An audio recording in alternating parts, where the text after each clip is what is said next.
दोस्तों, आज की कहानी है बहू तुम सुबह से बासी रोटी क्यों खाती हो।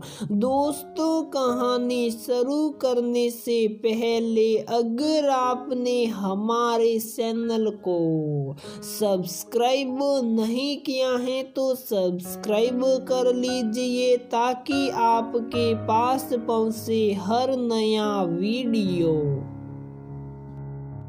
बेटी को विदा कर सुनैना अपने कमरे में आकर मखमली बिस्तर पर धम से बैठ गई। कांताबाई ने गर्मा गर्म चाय की कप सुनैना को पकड़ाते हुए विवाह के बाद बिखरे घरों को समेटने में लग गई। विदाई के अगले दिन ही घर से सारे मेहमान भी विदा हो गए थे। घर में सिर्फ सुनैना और कांता बाई ही रह गए। कांताबाई सुनैना के घर में पिछले 20 सालों से काम कर रही है। सुनैना के ऑफिस जाते ही कांताबाई सुनैना के घर और एकलौती बेटी वर्षा को संभालती थी। कांताबाई के ससुराल वाले बच्चे नहीं होने पर घर से निकाल दिया था। मायके के और बहनें ही थी पर कांताबाई बोझ नहीं बनना चाहती थी, इसलिए फुल टाइम मेड के रूप में सुनैना के घर में ही रहने लगी। कांताबाई के रहते सुनैना भी निश्चिंत रहने लगी। समय अपने रफ्तार से गुजरने लगा। अब तो वर्षा भी विवाह कर अपने ससुराल चली गई। सुनैना का मन कमरे के दीवार पर लगी वर्षा के बचपन की अनेकों तस्वीरें देखकर अतीत के गलियारे में भटकने लगा। 24 साल पहले सुनैना अपने घर में माँ बाप की इकलौती संतान थी। सुनैना के माँ बाप ने बहुत नाजों और अरमानों से बिटिया को पोस कर बड़ा किया, अच्छी शिक्षा दिलाई और अपने स्तर से बहुत ऊंचे घर और योग्य वर देखकर हाथ पीले कर दिए। विवाह के दूसरे दिन ही सुनैना ससुराल गई और वहां के तौर तरीके को सीखने में लग गए। संयुक्त परिवार का ससुराल में सुनैना की सास ने नियम बना रखे थे कि घर के मर्द पहले खाएंगे और महिलाएं बाद में। सुनैना को बचपन से ही टाइम पर खाने की आदत थी।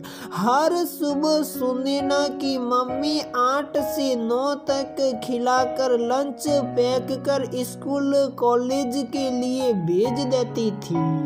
सुनैना से भूख बर्दाश्त भी नहीं होती थी। ससुराल में 2-3 पहले ही अपने टाइम पर खा लेने से बहुत बखेरा होने लगा। सास मायके की संस्कार से लेकर पेटूपन के ताने तक दे दिए। तब से सुनैना सभी मर्दों को खिलाने के बाद भूख बर्दाश्त कर खाने लगी। सुनैना के पति भयंकर शराबी थे। सुबह घर से निकलते तो देर रात शराब के नशे में झूमते घर आते और सुनैना के साथ बिस्तर पर मनमानी करते थे। विरोध करने पर गाली गलौज मारपीट भी करते थे। शराब की वजह से नौकरी भी छूट गई थी। शादी से पहले सुनैना के माँ बाप को भनक तक नहीं लगने दिए। इन बिगड़े बेटे के माँ बाप ने लोक लाज वश दिन ब दिन सुनैना सब सहती रही, माँ बाप को कुछ नहीं कहा, ससुरालियों की जी हजूरी करती रही, मन और आत्मा के साथ ही। पेट की आग बहुत मुश्किल से बर्दाश्त करती रही, ससुराल में कमी कुछ भी नहीं था। रोज 4-5 तरह की सब्जियां, खीर, तरह तरह के पकवान बनते थे। खर्चे और बर्बादी बहुत थे वहाँ, लेकिन सास के बनाए गए नियम के आगे मजबूर थी सुनैना। घर की मर्दों का क्या, चाय पी पी कर दिन के 12-1 बजे तक भूखे रह जाते थे।